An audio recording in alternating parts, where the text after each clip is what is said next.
Good morning students. आज हम आपको बात अठन्नी की कहानी के शेष भाग की व्याख्या समझाएंगे। अब रसीला के बच्चे स्वस्थ हो गए। उसने रमज़ान का ऋण चुका दिया।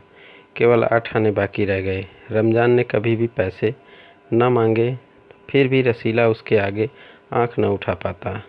अब जब रमज़ान ने रसीला की मदद की तो उस पैसे को भेजकर रसीला ने अपने परिवार में भेजकर अपने बच्चों को स्वस्थ करा लिया, उसकी दवा आदि कराकर।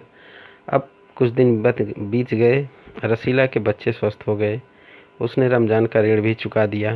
केवल 8 आने बाकी रह गए थे और बाकी जितना भी रकम था, कितना दिया था ये तो लेखक ने नहीं बताया है, लेकिन जो भी दिया था उसमें केवल अब 8 आने बच गए थे।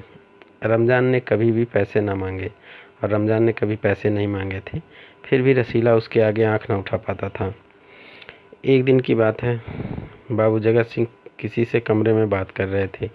रसीला ने सुना, इंजीनियर बाबू कह रहे हैं बस 500, इतनी सी रकम देकर आप मेरा अपमान कर रहे हैं।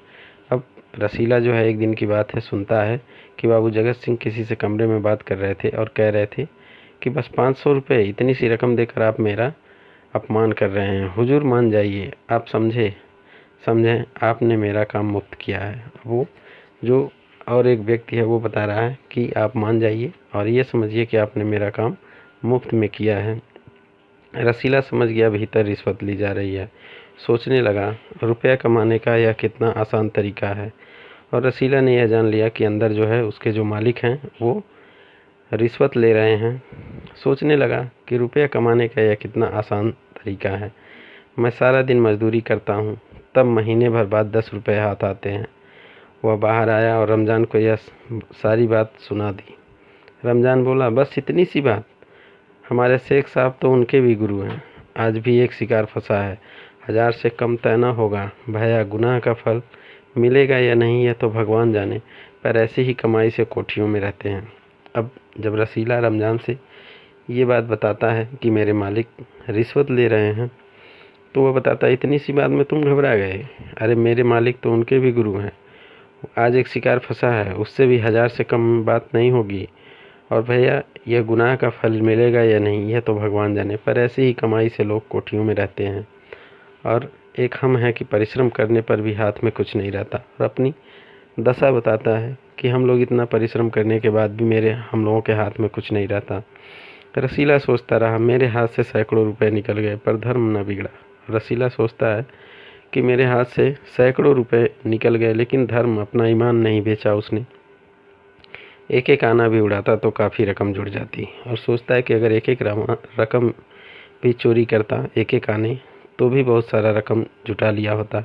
इतने में इंजीनियर साहब ने उसे आवाज़ लगाई। इतने में इंजीनियर साहब ने उसे बुला लिया। रसीला दौड़कर 5 रुपये की मिठाई ले आ और बोले कि 5 रुपये की मिठाई ले आ। रसीला 4.5 रुपये की मिठाई खरीदी और रमज़ान को अठन्नी लौटाकर समझा कि कर्ज उतर गया। रसीला गया और उसने क्या किया, 4.5 रुपये की मिठाई खरीद के लाए और अठन्नी जो है उसने बचा लिया। अब देखिए, यही देखकर जब तक आदमी नहीं देखा रहता है, चूँकि वो उसने सोचा कि ये लोग घूस ले रहे हैं, तो उसके अंदर भी उसका भी ईमान डोल गया। उसने क्या किया, 5 रुपये की जगह 4.5 रुपये की मिठाई लाई और अठन्नी जो है रमज़ान को देकर उससे अपना कर्ज चुका लिया। बाबू जगत सिंह ने मिठाई देखी तो चौंक उठे, यह मिठाई 5 रुपये की है। अब बाबू जगत सिंह जब मिठाई देखे तो चौंक गए, हुजूर 5 की ही है। रसीला का रंग उड़ गया। अब रसीला भी घबरा गया। बाबू जगत सिंह समझ गए। उन्होंने रसीला से फिर पूछा। रसीला ने फिर वही दोहराया। उन्होंने रसीला के मुंह पर एक तमाचा मारा और कहा, चल मेरे साथ जहाँ से लाया।